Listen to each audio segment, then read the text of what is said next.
हरे कृष्ण।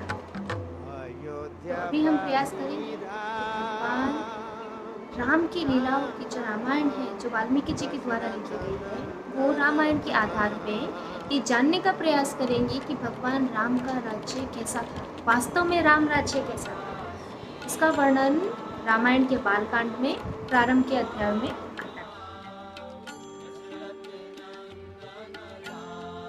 तो बताया जाता है कि उनमें कोई भी शारीरिक या मानसिक बीमारी नहीं थी, उनमें कोई भय नहीं था, कोई भूखमरी नहीं थी, किसी भी प्रकार की कमी नहीं थी। उस समय कोई चोरी नहीं हुआ करती थी। प्रजा के सभी जीव प्रसन्न थे तथा समृद्ध थे। वहाँ के शहर तथा गांव भरपूर थे, अन्न से, सब्जियों से, फल से, दूध से, किसी भी प्रकार के कोई भोजन का कोई भी कमी नहीं।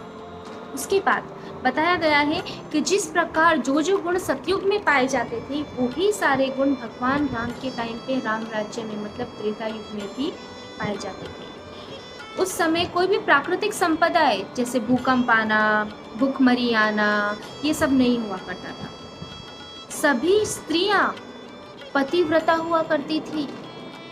उस समय कोई भी विधवा स्त्री नहीं हुआ करती थी, क्योंकि शास्त्र में कहा है कि एक स्त्री के लिए सबसे उत्तम है कि अगर उसकी मृत्यु उसके पति से पहले हो। तो उस समय कोई भी स्त्री की मृत्यु नहीं हुआ करती थी और सभी स्त्री पतिव्रता थी। इसका मतलब उस समय में कोई भी डाइवोर्स जैसी चीजें नहीं।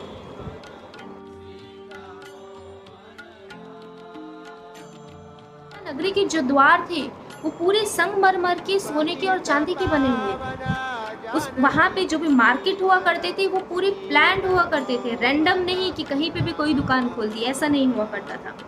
वहाँ की जो गलियाँ थी वहाँ पे 7-7 माले की बिल्डिंग हुआ करती थी। ये सिर्फ अभी नहीं है, भगवान राम के राज्य के समय में भी अलग अलग फ्लोर की बिल्डिंग हुआ करती थी। उसके बाद वहाँ पे सभी गलियों में कांस्टेंट लगातार भगवान के नामों का कीर्तन और भगवान के भजन गाया करते थे। उस समय जो भी नृत्य करने वाले होते थे तो वो लोग भगवान की लीलाओं का ही नृत्य किया करते थे और भगवान की लीलाओं को नृत्य के माध्यम से लोगों को समझाया करते थे। उस समय जितने भी वहाँ पे बाग बगीचे हुआ करते थे वो सभी के सभी फलों से और फूलों से भरे हुआ करते थे। उसके अलावा वहाँ उस शहर में बहुत सारे तालाब थे, नदियाँ थी, जिसमें नीले, लाल और सुनहरे रंग के कमल पाए जाते थे। प्लस उसके अलावा वहाँ पे पानी के फव्वारे पाए जाते थे, जो हम अभी देखते हैं वो राम राज्य में भी पहले था। उसके बाद हर जगह चारों दिशाओं में मोर की आवाज़ें सुनाई देती थी। अयोध्या नगरी जो भी है, वहाँ की जो नदी थी उसके पानी की इतनी मिठास थी कि उसमें गन्ने का जो स्वाद है, गन्ने के रस का स्वाद है, वो वहाँ पे अयोध्या नगरी की नदियों में वो स्वाद पाया जाता था। अभी की तरह ब्लीच पाउडर डालना, क्लोरीन डालना, ऐसे करके वहाँ पानी को शुद्ध नहीं किया जाता था। वो बाय डिफ़ॉल्ट पानी जो होता था वो स्वीट होता था। और ये जो पानी है, रामायण में वर्णन आता है कि ये पानी का उपयोग पीने के लिए तथा उसके अलावा वहाँ पे जो आम के बगीचे होते थे वो आम के बगीचों की सिंचन करने के लिए भी इसी जल का प्रयोग किया जाता था। उसके बाद आता है कि हजारों सैनिक भगवान राम के राज्य की सुरक्षा करने के लिए बाहर खड़े होते थे और उसमें से इस प्रकार के योद्धा हुआ करते थे जो एक समय 1000 योद्धाओं के साथ युद्ध कर सके। इस प्रकार के सेना हुआ करते थे। उसके बाद वहाँ की जो सड़कें थी वो सड़कों पे लगातार अलग अलग राजा प्लस अलग अलग व्यापारी कंटिन्यूसली वहाँ पे आया करते थे। अलग अलग राजा आते थे ताकि वो राम राज्य में आके अयोध्या के जो राजा हैं उनको प्रणाम कर सके, उनकी कृपा ले सके।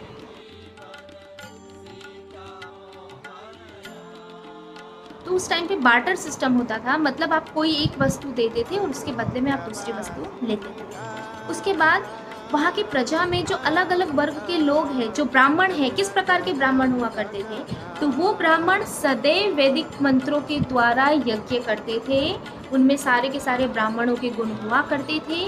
उसके अलावा वो ब्राह्मण शास्त्रों के अनुसार दिए गए सभी धार्मिक सिद्धांतों का पालन करते थे और सदैव भगवान विष्णु के गुणगान में लगे थे। इस प्रकार के ब्राह्मण थे। उस समय वर्णाश्रम प्रणाली एकदम उत्तम थी।